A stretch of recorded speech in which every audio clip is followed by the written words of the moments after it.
Hello, everyone. Happy Tuesday. Hello to all our regulars. Thanks for dropping in 30 minutes earlier than normal.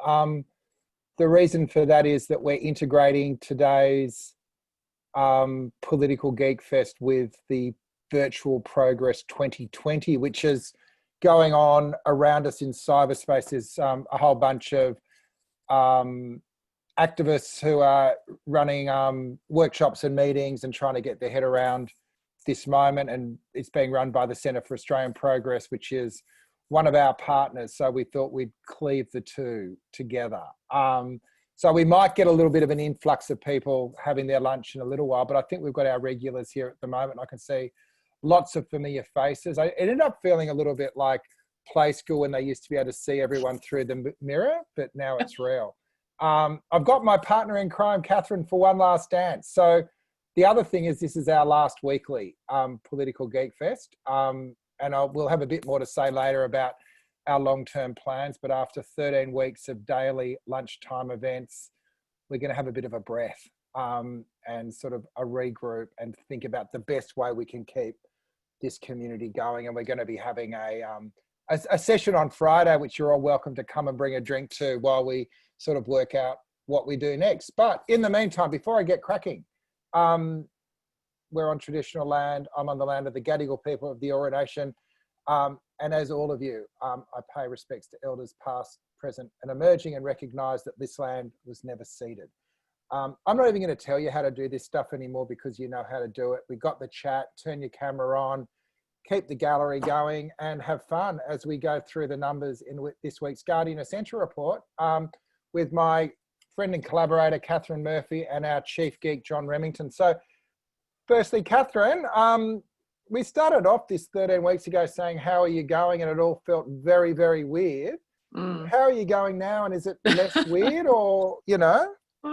Well, yes and no, I think. It's sort of, it's not quite as weird as it was at the opening, where we were all coming to terms with what on earth was going on, and I had a really acute sense of time not kind of elapsing in normal ways, and everybody felt sort of disconnected from all kinds of things. I think we've adjusted to pandemic life as a community, some sort of more happily than others perhaps, but the big thing that's quite tiring to deal with, I'm sure for everybody on this call and beyond it, is the uncertainty about this whole experience. Are we, is there worse to come? What are the long-term or short-term and longer-term economic consequences of a big shock like this? We're sort of dealing with almost constant uncertainty, I think, in our lives and in our occupations and in all kinds of ways. So I don't know about others on the call, but I find that pretty tiring to have that running in the back of my head all the time. So I don't know. How do you feel? I'm exhausted. I feel like this has been the most intensive period of my professional career, but I've found it really rewarding. I think it's been interesting. I work for a lot of institutions, a lot of organisations, and I think it's been really interesting to watch organisations and institutions adapt and how durable the Australian institutions have been. And it's not like that's the end of the story, but I think it's been a really interesting first chapter in this story that Australia's institutions stood up. And now the question is, what do we do with it? And so I'm quite energised. I need a break, but I'm quite energised on what comes next, because I do think there is a moment where the old battles are they're redundant. I think the government will discover, if they go back to the old arguments, how redundant, basic neoliberalism is. I think the challenge for the progressives and those that are joining us from Progress today is, how do we reimagine so we don't fall into the same debates and same arguments as well. And what's been interesting is having the public as our mirror as we've gone through this period. You and I, with the weekly polling, has actually given us a bit of an anchor point, so that we were, because I think sometimes you're feeling guts, gee, I think particularly with Morrison, for a while it was, gee, it feels like he's going okay, but it's not until you actually see it.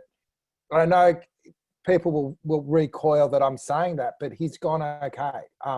For a Conservative leader, he's gone to the centre, and that's okay. There's a whole lot of things that we now need to recalibrate around, you know, the attack on the humanities this week, what he's going to do with the unemployed, but things have stood up and it's been interesting, hasn't it?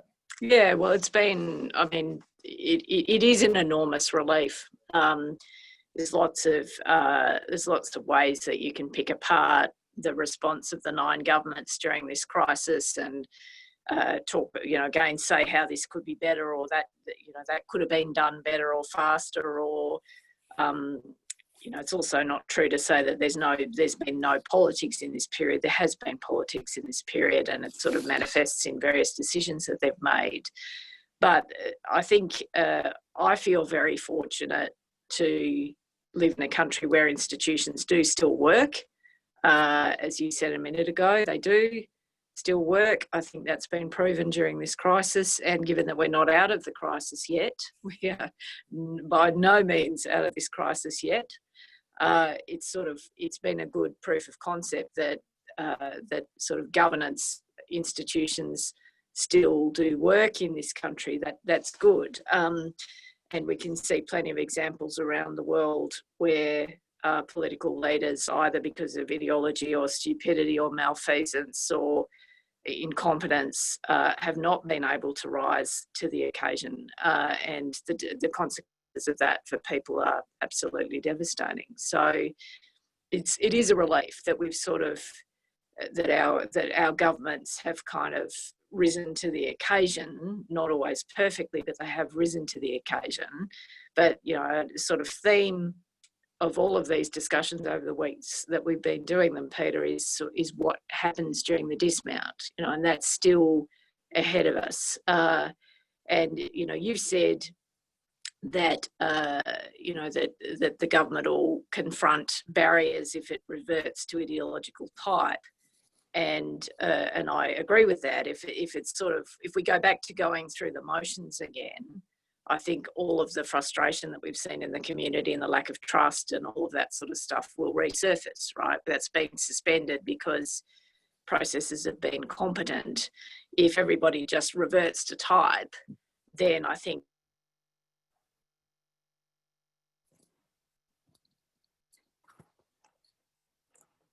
now, is that Katharine gone or me gone? I think it's Katharine. Are you back up?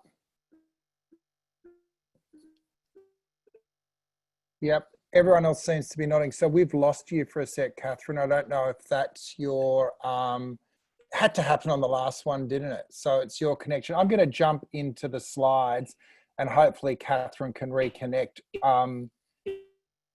Before too long, I'm sure she'll speak out when she's back in, but I might bring our head geek. Oh, there she is. The progressive side of politics as a centre right. No, she's jumping in and out. So why don't you put Katharine on mute, Hannah, and just text her that we will need her to come back in. And while we wait for her, John Remington, you have been pulling together figures for 13 weeks now, and it gives us a data set. And what we see here, which I think is, we stopped looking at these because it was kind of no news to tell. But the last week, just a bit of an uptick in concern about the threat of coronavirus in Australia. Like it's only a couple of points, but, you know, it's moved.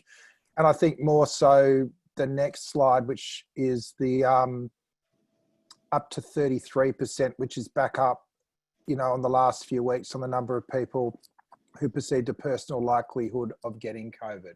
Yeah, I think from a selfish point of view, it's been fantastic to be able to work on something which has had such quick changing week by week and to have that ability to see those changes. And yeah, you're right, for the past few weeks, because the results have been quite static, we've obviously focused on some more of the topical issues.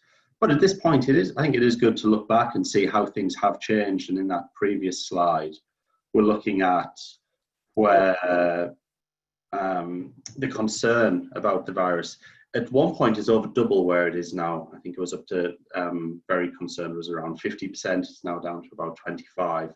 So you can see that the transition and the evolution of what's been happening as it's been going along. We have seen a little bit of an uptick in the past week. Again, from a statistical point of view, we can't be sure that is a change. That could just be due to the variation in the data. Obviously, with surveys, we only speak to a small percentage of the entire population. So there is a little bit, we allow ourselves a little bit of variance for that. But as you'll see in the next few slides, there are some further indications from some of the other results that there's a little bit more concern returning to the community. Yeah, I'll see if Katharine's back in. I can see and hear you guys. Yay! So we just went on our long lead data set, 13 weeks. That's quite a thing, and a little bit of an uptick in people seeing a personal likelihood of getting COVID. And I guess the story of our slides this week is not so much about a dismount, but, you know, back on the pony if you live in Victoria at least. I'm going to, you know, before we get to those slides, government performance still strong, although there's an interesting story in Victoria. So a 10% dip, which is statistically relevant in Victoria. So it's, you know, down. New South Wales up a bit. And then if you look at the trend line of Victoria over the last little bit, that's what's happened. So obviously, you know, there's a reapplication of lockdown at the moment. So I suspect that tells a fair amount of that story. Yeah, Katharine? Well, it'd be complicated, wouldn't it? I didn't notice that actually when I was reporting on this for overnight. But that is interesting. There's obviously the uptick in infections in the state, and Andrew's kind of pulling back the easing. But obviously Daniel Andrews had a pretty choppy political week last week. Correct. So whether or not there's some noise that's sort of reflected as a consequence of that, I suppose I'd ask that question, Peter, whether or not it's just some of the background noise and perhaps not.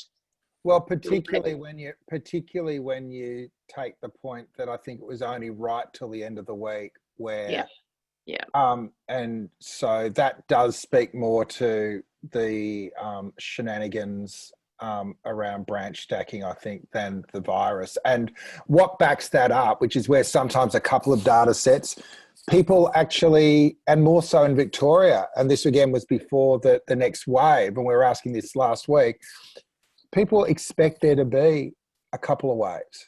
Like I thought this was a real, we spoke last night and I think both of us missed it first time we went through the numbers, but this is a very important story because the Australian public is not saying it is all over. No. The Australian public is expecting things to continue to. Well, a couple of things. Yeah, certainly the poll, and you're right. You're being polite. You're being very diplomatic. You didn't miss it. I did. But thank heavens you prompted me. But yes, there is that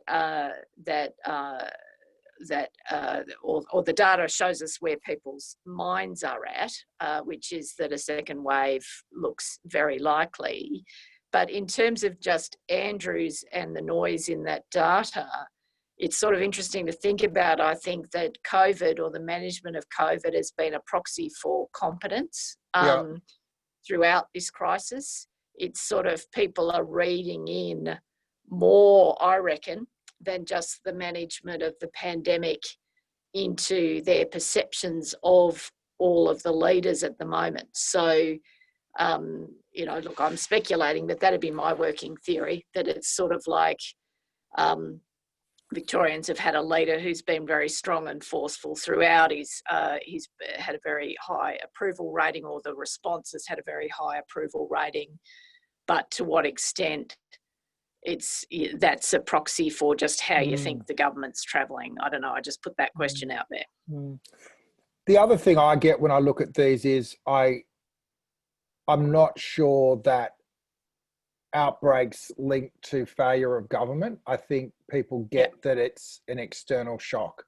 And I think the next slide's very telling in that as well. People really aren't expecting, in terms of your dismount time, look at debt. Yeah. 52 more than 2 years, 22% never. Which I think is interesting. We asked how long do you think, not how long do you want. But that does speak to the sense that debt isn't the number one in people's minds. It's clear that debt follows unemployment.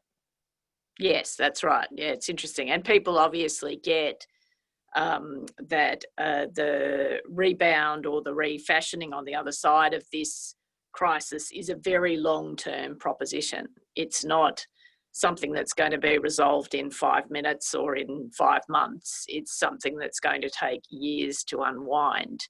And as you say, you can sort of see a hierarchy of needs in some of those responses that are quite interesting, I reckon. How realistic do you think expectations are if you go down this? I guess none of us really know, so it really is just expectation. But it's really, the majority of people are saying that at least the economics aren't going to sort themselves out till way after this political cycle. Well, I think that's right. I think it's obviously speculation because the crisis is yet to reveal all of itself, if that's even a sentence, right? Like we're not through it. We don't know what's ahead of us, which sort of sometimes feels a bit merciful, I think. Obviously, the economic shock has been profound.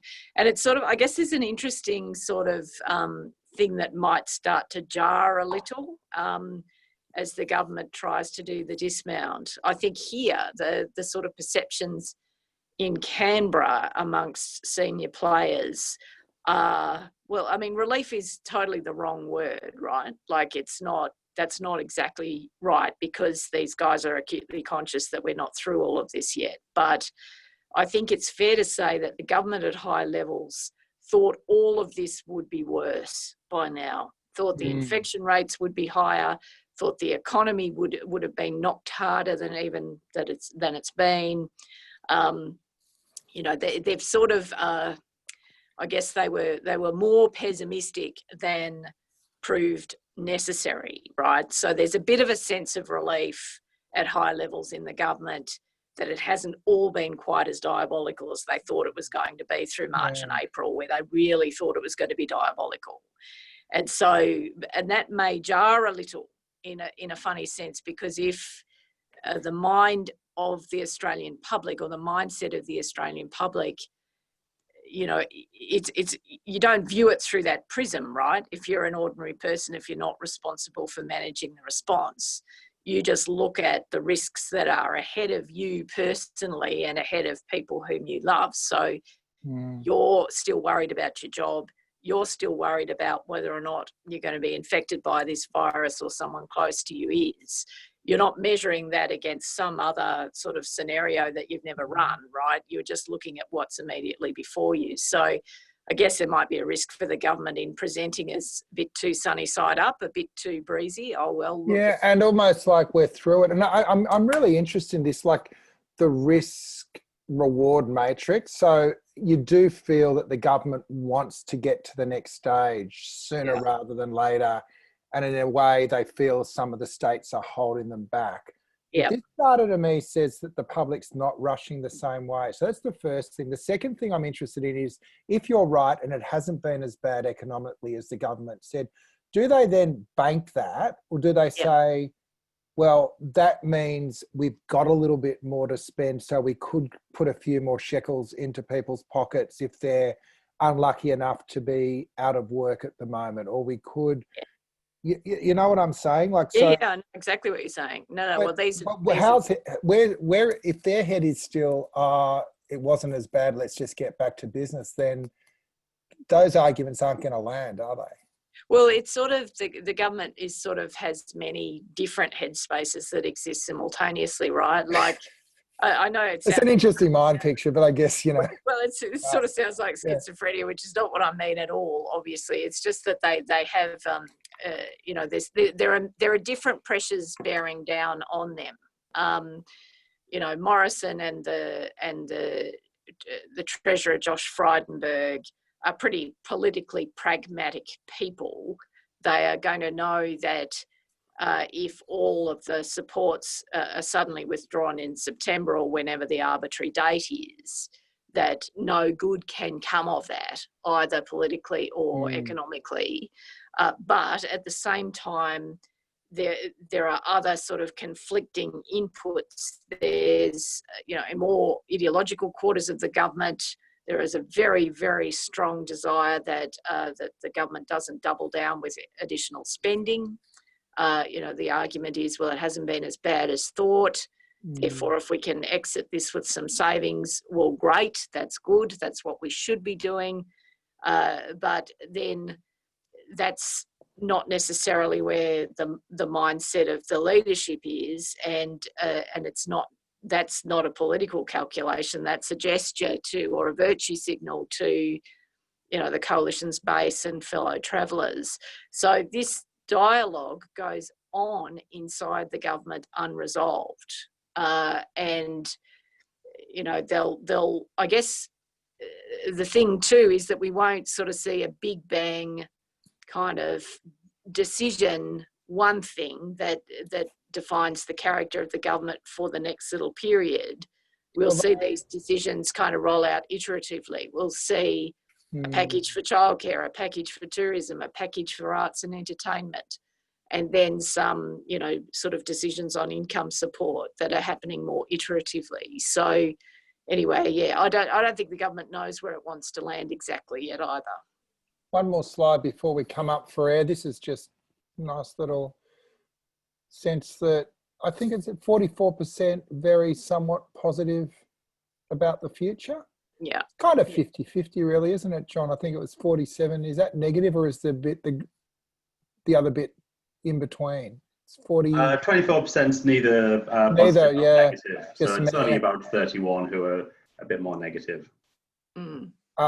Interesting in voting types. So coalition voters, and then the other tends to be the right-wing independents, the PUPs, the One Nations, those. So there's a bit of a disconnect in expectations between the two kind of flanks that make the Conservative movement, with Labor and Greens in the middle. But there you go. It's interesting. Kind of interesting. And men more positive than women. I think that could have something to do with maybe some disparities in workload as we go through all this. Yeah, and also, I mean, it's sort of interesting in the unemployment figures that, this won't explain all of that, but a number of women have stopped participating in the labour market during this crisis. So perhaps it's reflective of, their concerns about economic their well-being in families in terms of economically. It's sort of multifactorial. But I think it's been interesting too that women throughout, and this is a really, really sweeping statement that John can feel free to take me out on. I think my kind of working recollection is that women have been a bit more pessimistic and a bit more anxious throughout than men. I'm just making that as a general comment. By all means, do you reckon, John? Tell me I'm an idiot. Yeah, I think that's a fair comment. We do see in a lot of different topics as well, women answering a little bit more cautiously than men. Men tend to certainly have an opinion on things. So yes, we have seen that throughout. And what Katharine and Peter are talking about there is also showing in the results. So people unemployed, a little bit more positive about the future rather than people who are currently unemployed. Yeah. Also, and it links a little bit with the age, but also people on a higher income are a little bit more positive about the future than people on a lower household income. Hey, a lot of discussion in the chat about modern monetary theory. One of the lead speakers at Progress has been banging this particular drum today. How close to mainstream politics is that debate at the moment, Katharine, or is it out at Tennant Creek? Well, I don't think the government would define it in those terms, but it's sort of like, I guess, the nature of the crisis and the economic responses have kind of seen us drift a little in that direction anyway, if that makes sense. There is a kind of you know, I don't think we'll see the government leap out of the blocks and say, oh, yes, look, we were after a new kind of economic philosophy. Here it is. I can't really see that happening. Yeah. But what about the constraints on labour in this space as well? Like, where do you think Labor's thinking in terms of that sort of debt narrative at the moment? Yeah, well, it's I did a podcast a couple of 3 weeks ago. I lose track of time. It's dog years. That's about 3 months ago in real time. Oh, well, yeah? I'm sort of, I don't know. It feels like ages, but I think it was only actually a few weeks ago with Jim Chalmers, the Shadow Treasurer, and we did actually have a fairly substantial conversation about debt and his thinking on debt. Which, if you're interested, go chase it up, guys. It's easy to track down. We'll chuck it in the chat in a little while once somebody does Yeah, that'll give you like a broad overview of where Chalmers heads at in terms of thinking. He's sort of somewhere between let her rip and austerity. He's not saying we must of course pay off the debt. He's not in that school. He's not in the money's cheap, therefore none of it matters school. He's sort of somewhere between. And their sort of broad thinking, I guess, conceptually is similar to where Labor was in the last term, which is that you've got to spend to increase productive capacity in the economy. You've got to invest in people, in skills, in education, all of that sort of stuff. So you might rack up more debt in order to boost productivity across the board. But anyway, he will express this more eloquently than my summary if you want to go and have a listen to that conversation. Well, I think you're right that the sense that debt isn't the biggest game in town when you're hit with this crisis. And I think it's probably something we could put in next week's report, John, is just whether debt is seen as the priority and something to be weaponised. I don't think it is. And from the focus groups we've been running, it's not there either. That said, I don't think an economic policy that says there's a magic pudding that there are no limits is sustainable either. So this is the difficulty for progressive parties who are judged by a different standard on economic management as their centre-right counterparts. So while I'm sure there will be an appetite in the community to sustain the economy during this period, I mean, it's just a fantasy to suggest that you can just turn off fiscal support in a couple of months. This economic recovery is going to require fiscal support on current indications for 1 or 2 years or perhaps even longer. So it is a fantasy to think you can just turn it all off. And there's also that I was being slightly flip in that description before about money being cheap, so let her rip.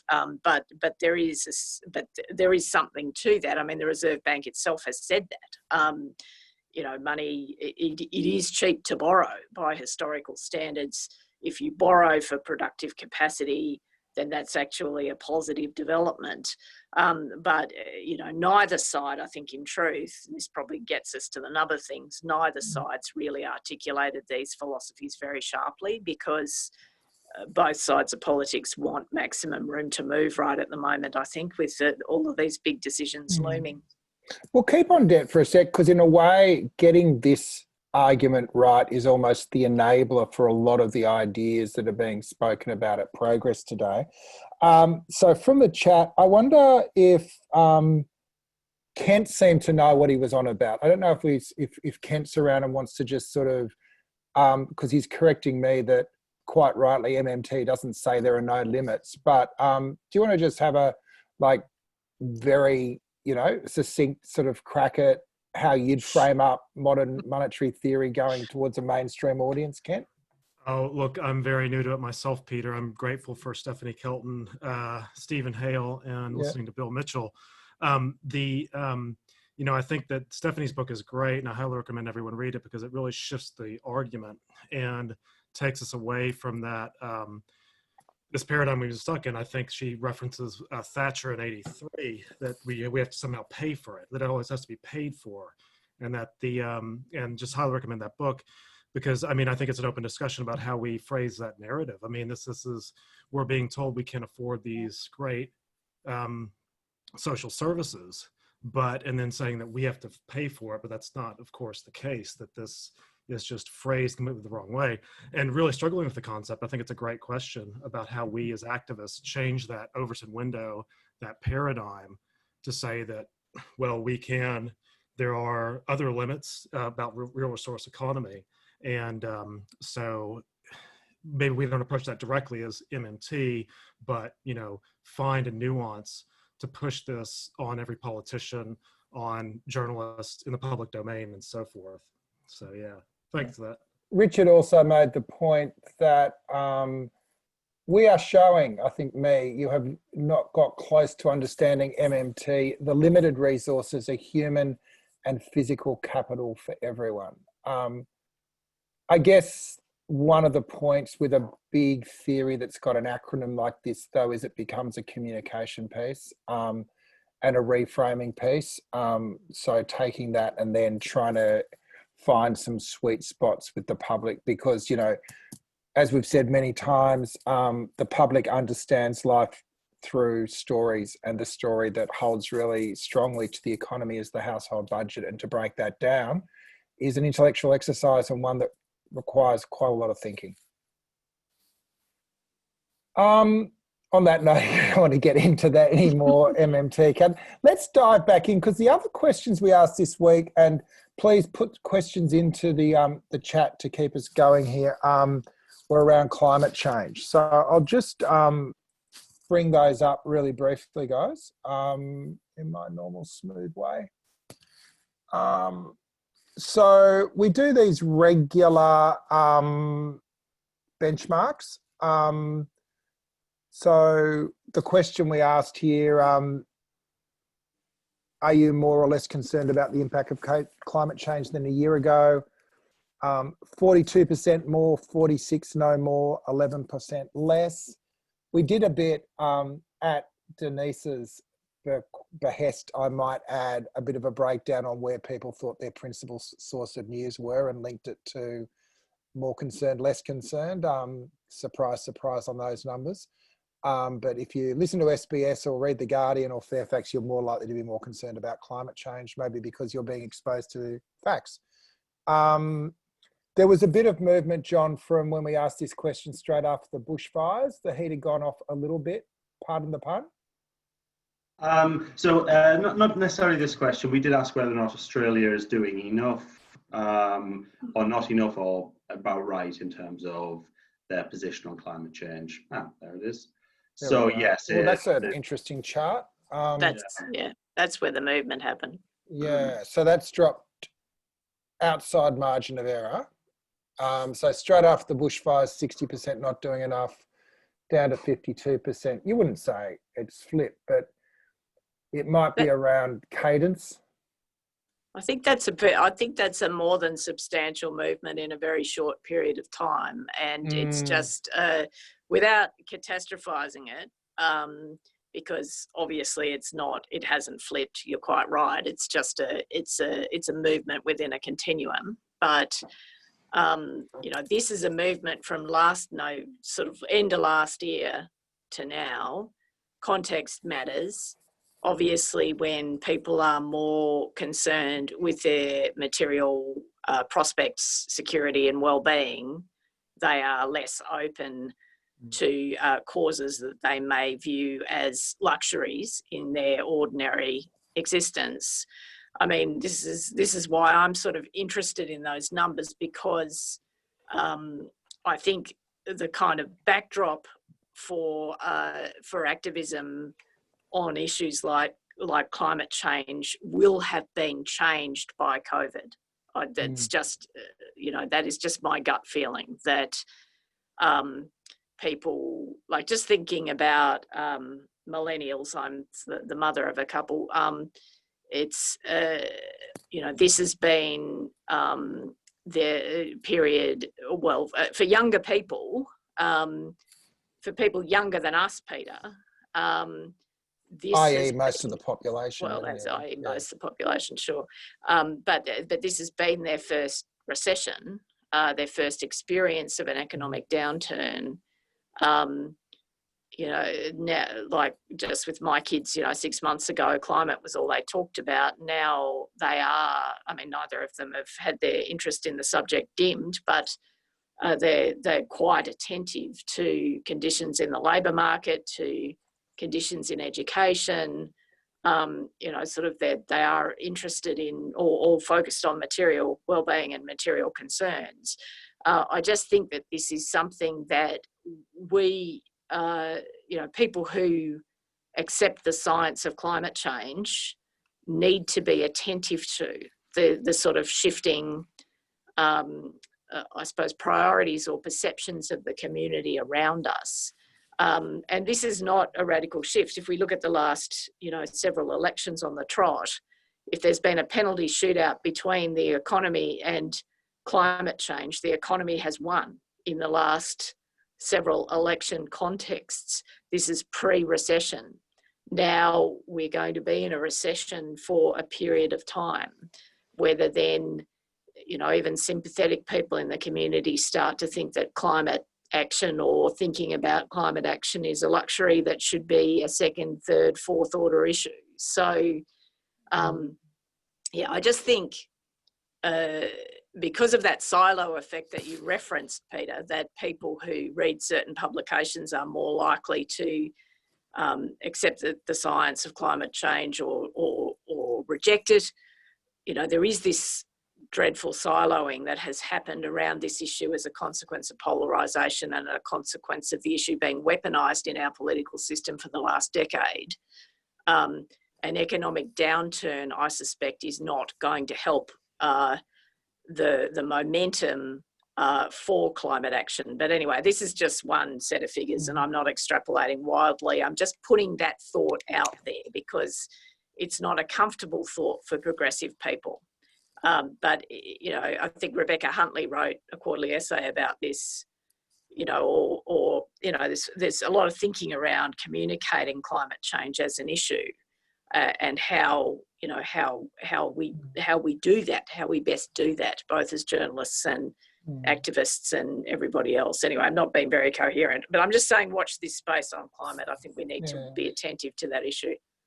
Lillian Spencer, who does a lot of messaging research, has just been asking around whether we've researched support for Green New Deal, economic reset. And while we haven't tested, and if we want to get Lily ready, I'm really happy to give her a little bit of the floor in a sec, but we haven't tested Green New Deal because our gut is that the green bit polarises it in the Australian political context and the New Deal is an American concept. So I don't think Green New Deal is the language, but I do think the idea of taking climate from almost an identity politics into an economic frame is the only way through. It's really important. And also, can I just say very quickly, you guys chase up Judy Brett's quarterly essay, which is either out or just about to come out, about the Liberals and coal, which is a very, very interesting piece of work, which looks at climate through that materialist lens. And she sort of makes the point about adopting, you know, the Ross Garnaut mindset about Australia being a renewable energy superpower. That, you know, the sort of thesis in her piece, Judy's piece, is that, you know, commodities is kind of basically, you know, knocked off manufacturing, almost knocked off agriculture as our prime sort of source of national wealth. As a consequence, the resources sector's kind of had a chokehold on policy making and thinking around climate change, and this is sort of at the root of the weaponisation. But the main risk that we face as a country through a materialist lens is that we are so exposed to national wealth, income, export wealth from carbon-intensive commodities. If the world shifts away from that, Australia is in really deep trouble economically, and we need to start conceiving of the next boom, the next energy boom, which is not carbon intensive, but is in fact renewably based. Now, all sides of politics are starting to sort of shape up to that discussion, but I think that that is actually a much more productive frame to be thinking about communicating climate change in than the moral imperatives, particularly in the middle of an economic downturn. Are you there, Lillian? Do you want to sort of give 2 cents worth? I know you've done some fantastic messaging work over recent months for the progressive movement. Yeah. Hi. Hi, how you going? Yeah, I wish I had the silver bullet answer. I don't, but I agree with everything that you're saying, that it's about a really kind of common sense, abandoning some of the old polarizing, identity badgy, moralistic stuff and just moving into a very practical, positive thing that embeds these two. I mean, I'm not even a huge fan of green recovery. I know that we talk about Build Back Better, but I think if you don't know what that means yet, it doesn't say what it needs to say. So I'd love to see, more research on it in terms of the specific language. I think it's an idea that most people support from kind of common sense. And going on Rebecca Huntley, the idea that people can be on board with the solutions without necessarily agreeing with our framing of the problem. Yeah. Yeah.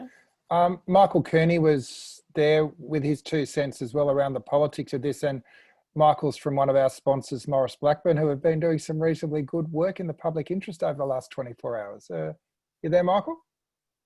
G'day, Peter. Yes, one of our lawyers is live on TV at the moment. Actually, I'm missing that, but this is the only show in town. I'd much rather be here with you.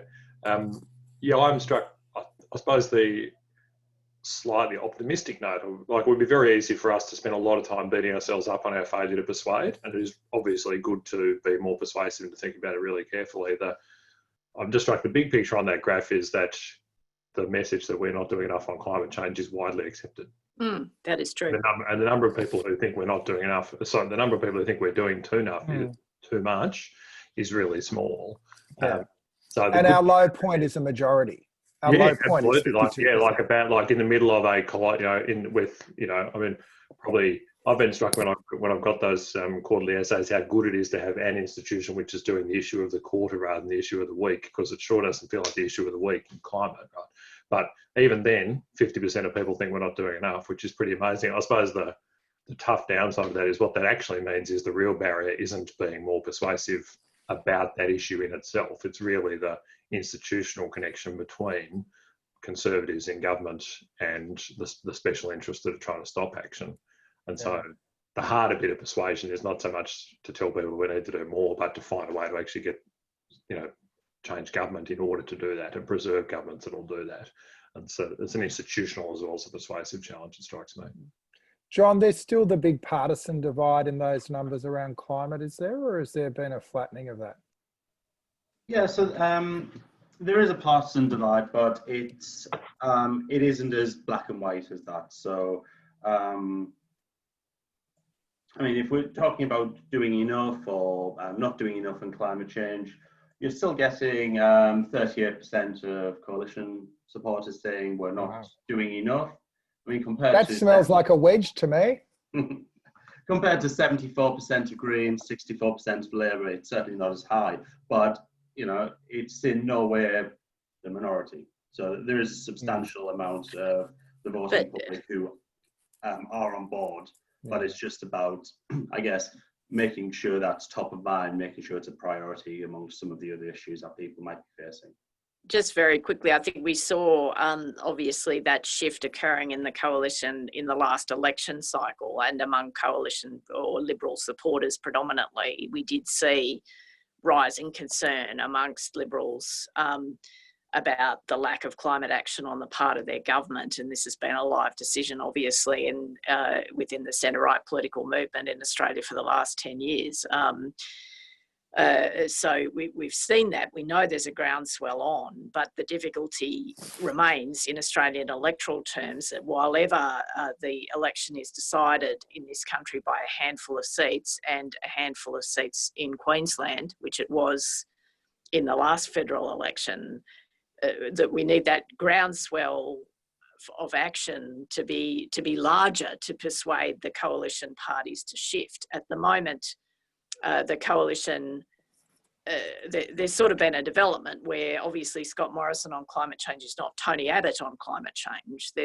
He has muffled some of those messages that Tony Abbott used against the Gillard and Rudd governments in terms of the weaponisation of the issue. Morrison doesn't, go around screeching about carbon taxes, or not in the way that Abbott did. He's obviously got to modulate his own message for divided sentiment within his own political organisation. But electorally, Labor, or progressive parties have struggled to win elections because climate change can still be weaponised in the handful of Queensland seats it takes to determine the character of a government. So it's a really diabolical problem. Yeah, and it's been around jobs and prices at different times. And what's been remarkable is that the progressive movement, myself included, on our high horse, has just been really, really struggled to respond when there is a concerted attack, albeit one that's very well funded and very well researched. And when we do our research, you can see the conservative lines coming out all the time. I wanted to ask you one more thing, Katharine. I'm tempted to go back. We've got some questions on monuments, but it almost don't want to go there. We might do a couple of quick slides.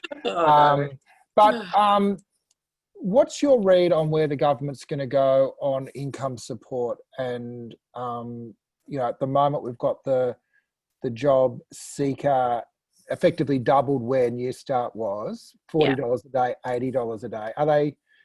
Is there any? I know there was a couple of stories last week about Morrison trying to soften up for some form of increase, but what are you hearing there? Well, it is difficult because these issues are genuinely not decided yet. There was a very long cabinet meeting last week where members of the government did try and kick around these concepts in order to work out where they're likely to go conceptually. We can tell from what Morrison is saying by way of signalling that in all likelihood they will sort of move away from the wage subsidy model back in the direction of an enhanced New Start. But again, that is not yet determined. The problems they've got, I suppose, if we can just step through this very quickly. With JobKeeper, there's a feeling in the government, and JobKeeper is the wage subsidy, to be clear. That's the $1,500. There's a feeling in the government that as the economy recovers, there's a couple of problems with JobKeeper as it was originally designed. They fear that there are some perverse incentives for businesses to suppress their turnover in order to be eligible for that balance sheet support that they get to pay their workers. So there's a strange perverse incentive there. There's also some concern that has been conveyed to the government by employers about workers who've had a pay increase, courtesy of JobKeeper, refusing to come to work and work for shifts because they just don't want to be exposed to the risk of infection, right? So they're worried about JobKeeper was fine for when they launched it. If they keep it, I think that they will tinker with it, that there might be differential payments and they'll be looking at the turnover thresholds and all of that sort of stuff. But what about the job seeker? But a job seeker, well, I'm getting there. I know I'm long-winded, Daz, but I'm getting there. Sorry, job seeker. No. Yeah. Let's get to the nub of it, right? So my gut feeling at the moment is that JobKeeper may or may not stay. They may exit altogether or they may modify it substantially. And I think they will try and push people off JobKeeper in the direction of job seeker. Now, whether it is preserved at its current level, I doubt that. But I don't think that they will push it back down to New Start levels either, because now there's a sort of base camp within the government saying that New Start's too low, that no one can survive on New Start. It's got to be higher than how New Start was originally. Now, whether it will be at the job seeker level or somewhere in between those 2 points, I think it's more likely to be at the somewhere in between level, if that makes sense. It does. I'm just going to go for a couple of monument slides, and I only show these just to, we sort of ran a few of the arguments, but again, it's about framing, and same group can react to different statements in different ways. So,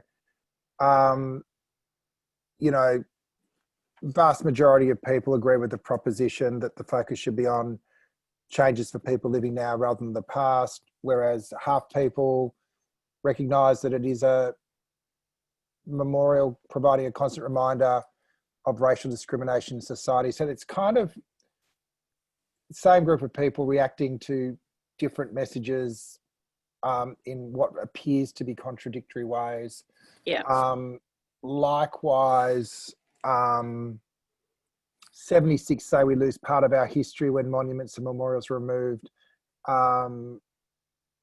Same group, 45%, which means there is a crossover there. Monuments and memorials of people who support racism, segregation or slavery glorify their actions. We were just trying to see if there was a consistent sort of view on that. And because it's such a big issue in the States at the moment, I'm not sure where it sits in Australia at the moment, except to say that it's probably for most people not the biggest game in town. I don't know what your view is. No, I think that's basically the take-home point. You're right. It's sort of how people respond to those questions depends in part how you frame them, and two, insofar as we can get consistency from it, people, it's a very sort of middle Australia sentiment, isn't it? It's kind of like, well, does this really matter? Like, what I realise that there's all this noise about this, but does it really matter when there's other big things going on? Now, I mean, of course, it matters in all kinds of ways, but I think that sort of middle Australia response to that felt quite unsurprising to me. Peter, did it feel unsurprising to you? Yeah, we've asked questions about Muslim immigration in the past and all sorts of things. And I guess the reason I even put it out there today in the context of progress is that, and back to your earlier point on we're back into a period of materialist politics as opposed to post-materialist. I just think progressives need to really think about where their audience is when they go out and prosecute political campaigns at the moment. And running on, revising Australia's history just opens up the culture wars, even though it may be totally valid arguments. So I know it ends up sounding a little bit maybe hard-hearted and cynical, but, part of our job is to give people guidance on where there's appetite for issues. And while what's going on in America is shocking, it doesn't feel like the same moment in Australia. Yeah, well, it's sort of people are, we sort of got a different kind of insight into sentiment with the questions that we asked about the Black Lives Matters protests over the last couple of weeks. I mean, this they're kind of related, but obviously very different. It just shows that that Australia is in a different headspace to the US. But yeah, there is this sort of strange conundrum how people can see institutional racism elsewhere and not close at home. But anyway, yeah, it's kind of been a rolling theme of this conversation, Peter, from our different vantage points, from yours as an advisor to progressive groups and from mine journalistically. It's just, I think we are in a materialist phase of politics for all kinds of rational reasons, and it's probably best that people understand that. Yeah. Just a note, Lily's doing a session on messaging at Progress tomorrow, so check out the program for that. We're kind of winding down the clock, and I'm not going to go right to the hour because a lot of the people here are going to other events at 1:30. Thanks for all the lovely messages in the chat today. Sophia sort of sums it up saying she's going to miss these sessions. Look, while we're stopping every single day, we're going to keep this list active and maybe once a week have something if people want to be part of it. You'll get the emails on the Australia at Home. I think I'm going to try to convince Katharine to come in, maybe once a month for a bit of a chat about the politics and the Essential Report. So it's not the end of it, but just the intensity of doing it daily isn't sustainable our end, and I sort of have seen a bit of a drop off in our sort of numbers over recent weeks as well.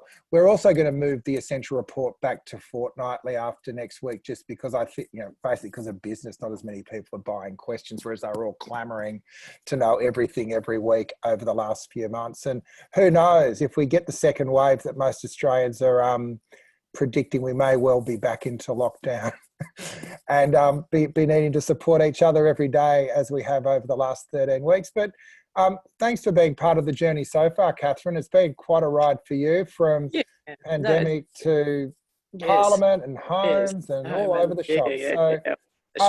But, you know, in terms of wrapping up, like we've just gone through a quarter, like 13 weeks. So it's a quarter of a year. So if you're standing here now talking to Katharine of 13 weeks ago, what would you be saying to her? I'd be saying, don't look too far ahead. You don't want to know what's happening. No, no, I don't know what I'd say to her. I don't know what I'd say to her. Yeah, I think it's just a very personal observation. Don't look too far ahead. You really don't want to know what's going to happen. So.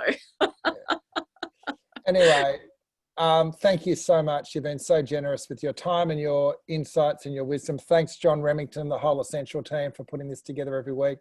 Thanks, Guardian Australia, Australian Progress. A couple of people asking if they're not regulars. If you sign up to Australia at Home, you'll keep getting the invites to events. We've got an amazing session with a couple of the Hong Kong activists talking about tactics being used on them tomorrow at 12:30.